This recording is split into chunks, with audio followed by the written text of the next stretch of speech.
Screen पर आप देख सकते हैं कक्षा 12वीं का एमपी बोर्ड की तरफ से कल दोपहर 2 बजे त्रैमासिक परीक्षा का जो पेपर आपका होने वाला है वह आपकी स्क्रीन के सामने आप देख सकते हैं। इससे पहले मैंने आपको जो फिजिक्स का पेपर था क्लास 12th का वह दिया था, तो वही की वही पेपर आप देख सकते हैं आपका आया था।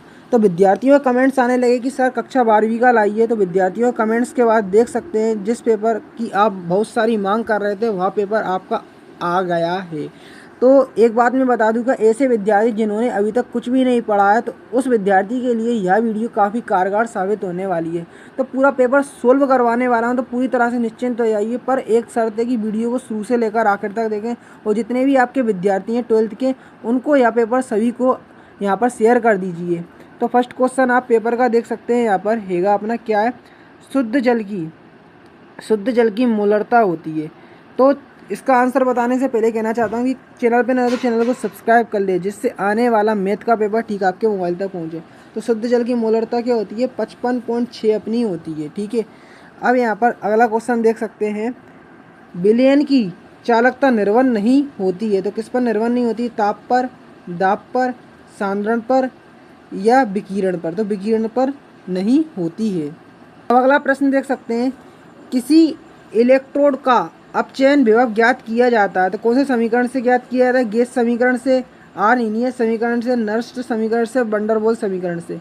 तो इसका आंसर क्या होगा आपका, नर्नस्ट समीकरण से। ठीक है, अधिशोषण कैसी क्रिया है, तो अधिशोषण जो क्रिया है ना आपकी वह यहाँ पर मैं आपको बता दूं ऊष्माक्षेपी अभिक्रिया है। अगला क्वेश्चन देख सकते हैं, बॉक्साइड अयस्क के, तो एल्यूमिनियम का है, एल का है। ठीक है, अब अगला क्वेश्चन देखते हैं, किस अयस्क में लोहा और तांबा होता है। तो यहाँ पर देख सकते हैं लोहा और तांबा जो होता है आपका कॉपर पायराइटिज में होता है। ठीक है, कॉपर पायराइटिज। वायुमंडल में सबसे अधिक मात्रा में पाया जाने वाला तत्व है। तो कार्बन है, फॉस्फोरस है, ऑक्सीजन है या नाइट्रोजन है। यहाँ पर इसका आंसर हो जाएगा नाइट्रोजन। ठीक है, नाइट्रोजन। अब आप भी अगर इस पेपर की पीडीएफ फाइल डाउनलोड करना चाहते हैं तो सीधा आपको सबसे पहले कुछ नहीं करना होगा, गूगल पर आ जाना होगा। यहाँ पर सर्च करना होगा क्लास ट्वेल्थ केमिस्ट्री त्रैमासिक पेपर क्लास 12th केमिस्ट्री त्रैमासिक पेपर, पीछे हिमालय सर लिख देना है। ठीक है, क्लास 12th केमिस्ट्री त्रैमासिक पेपर हिमालय सर लिख के सीधा आपको गूगल पर सर्च कर देना है। तो जैसे ही सर्च करेंगे तो फर्स्ट नंबर पर देख सकते हैं यहाँ पर आपको दिख जाएगा एमपी बोर्ड 12th केमिस्ट्री त्रैमासिक पेपर 2022 दिखेगा। तो इसको नज़रअंदाज कर देना है, क्लिक इस पर कर देना है। अब क्लिक करने के बाद आएगी जो प्रोसेस है उसको ठीक तरह से आप समझना आपके लिए काफ़ी ज़रूरी है। तो पूरी तरह से यहाँ पर वेबसाइट लोडिंग के बाद आपको नीचे आ जाना है। यहाँ पर आप पहले तो आप 12th केमिस्ट्री का जो सिलेबस है यहाँ पर क्लिक करके डाउनलोड कर लेंगे। ठीक थोड़ा नीचे आएंगे, यहाँ पर कम किया गया सिलेबस है वह डाउनलोड कर लेंगे और ठीक थोड़ा नीचे आएंगे तो यहाँ पर सभी कक्षाओं का टाइम टेबल यहाँ पर डाउनलोड कर लेंगे। पर जो आपने पेपर देखना है 12th केमिस्ट्री का वो यहाँ पर क्लिक करके आप डाउनलोड कर पाएंगे। तो यहाँ पर देख सकते हैं मात्रक होता है, तो मोल प्रति किलोग्राम विलायक। मात्रक क्या होता है, मोल प्रति किलोग्राम विलायक। अगला क्वेश्चन देख सकते हैं, ताप में वृद्धि के साथ गैसों की विलेयता क्या होती है, घटती है। ठीक, मोललता ताप में वृद्धि करने पर गैसों की विलेयता क्या होती है, घटती है। यहाँ पर ये भी क्या होता है, घटती है। व्यंजक चूर्ण में कौन सी गैस उत्पन्न होती है, तो क्लोरीन नामक गैस होती है, वह अपनी उत्पन्न यहाँ पर होती है। आगे ये क्वेश्चन देख लेते हैं, यहाँ पे आपको देखने को मिलेंगे। तो यहाँ पर देख सकते हैं चालकता का व्युत्क्रम होता है, तो चालकता का व्युत्क्रम होता है प्रतिरोध। ठीक है, चालकता का व्युत्क्रम होता है प्रतिरोध। समूह 16 के तत्वों को क्या कहते हैं, केल्कोजन कहते हैं। ठीक है, केल्कोजन कहते हैं। निस्तारपण का प्रमुख कार्य होता है, तो निस्तापन का प्रमुख कार्य जो होता है मैं आपको बता दूं, पर इसका प्रमुख कार्य क्या होता है, निस्तापन का ऑक्साइड बनाना। क्या होता है, ऑक्साइड बनाना। अब आगे क्वेश्चनों को देख लेते हैं। अगला प्रश्न देख सकते हैं, प्रदूषक व्यक्त करने की इकाई है। तो यहाँ पर प्रदूषण को व्यक्त करने की इकाई जो होती है मैं आपको बता दूं क्या होती है, पीपीएम होती है। प्रदूषण को व्यक्त करने की इकाई पीपीएम होती है। किशमिश जल में क्यों फूल जाती है, तो परासरण दाब के कारण फूल जाती है। ठीक है, अब विद्युत ऊर्जा को रासायनिक ऊर्जा में परिवर्तन करने वाली जो युक्ति होती है यहाँ पर परिवर्तन की युक्ति तो विद्युत अपघटनी सेल, विद्युत अपघटनी सेल। ठीक है, अगला क्वेश्चन आप देख लो। सेल के ईएमएफ को किसके द्वारा नापा जाता है? तो विभव मापी के द्वारा, यहाँ पर मापा जाता है। अब नीला तोता क्या है? नीला तोता बताना है। तो क्या होता है? CuSO4.SS2O। ठीक है, CuSO4.SS2O। लूनार कास्टिक किसे कहते हैं? और ऐसे तत्व जो अयस्कों का निर्माण करते हैं, तो सिल्वर नाइट्रेट को लूनार कास्टिक के नाम से जाना जाता है, सिल्वर नाइट्रेट को।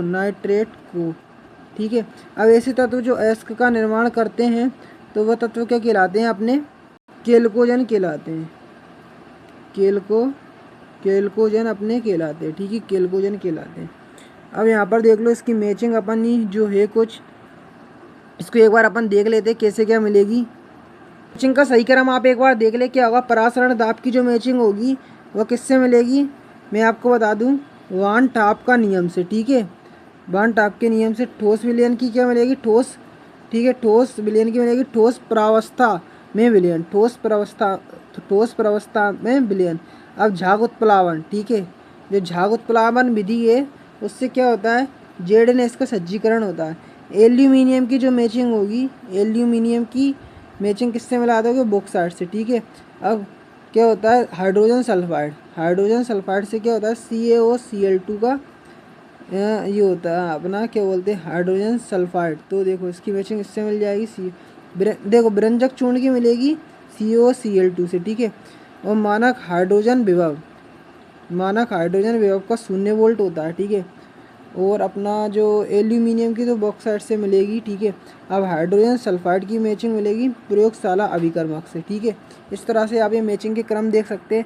अब आगे बढ़ते हैं तो क्वेश्चन और आप एक बार देख लो पूरे, एक के बाद एक मैं पूरे बताऊंगा क्वेश्चन। मोलरता को परिभाषित कीजिए, मोल अंश को परिभाषित कीजिए, मोल प्रभाज किसे कहते हैं? परासरण दाब को समझाना है। ठीक है, पेप्टीकरण क्या है? स्कंदन से आप क्या समझते हैं आपको बताना है। उत्प्रेरक क्या है? ब्राउनी गति को आपको समझाना है। ठीक है, अधिशोषण से आप क्या समझते हैं? अवशोषण से क्या समझते हो? ठीक है, आगे के प्रश्न देख लो। क्लियर नहीं दिखाई दे रहे हैं तो देख एक बार आप जूम कर लो, ब्राइटनेस बढ़ा लो। कीलेट क्या होते हैं? लिगेंड किन्हें कहते हैं? ठीक है, हेलोजन रंगीन होते हैं क्यों? गोताखोर गहरे समुद्र में हीलियम और ऑक्सीजन के मिश्रण का प्रयोग क्यों करते हैं? ठीक है, उत्कृष्ट गैसें रासायनिक रूप से अक्रिय होती है क्यों? ClO2 के दो उपयोग। आदर्श और अनादर्श विलयन में अंतर। हेनरी के नियम की सीमाएं। धनात्मक विचलन और ऋणात्मक विचलन में अंतर लिखिए। ठीक है, अब बान टाप्स विलयन समीकरण को स्थापित करना है। हेलोजन प्रबल ऑक्सीकारक होते हैं। द्विक लवण और संकुल लवण में अंतर। राउल्ट का नियम लिखना है, उसका गणितीय व्यंजक आपको निकालना है। उत्कृष्ट गैसें निष्क्रिय होती हैं क्यों? कारण बताना है। कोलरास का नियम लिखना है, इसके 2 अनुप्रयोग लिखना है। नरनष्ट समीकरण पर टिप्पणी आपको लिखना है। ब्रोडी का ओजोनाइजर का सचित्र आपको वर्णन करना है। मानक हाइड्रोजन इलेक्ट्रोड क्या है, यह कैसे बनाया जाता है आपको बताना है। समूह 15 के तत्वों का भौतिक गुण आपको समझाना है। अमोनिया का औद्योगिक उत्पादन कैसे होता है आपको बताना है। ठीक है, तो ये पूरा पेपर है, तो इसको आप एक बार ढंग से पढ़ के जाएँ, ढंग से तैयार कर लें। नेक्स्ट वीडियो भी लाने की कोशिश करूँगा सेट वी की, तो तब तक के लिए चैनल को सब्सक्राइब कर ले और बेल आइकन को प्रेस कर ले। ठीक, मिलते हैं अपन अगली वीडियो में।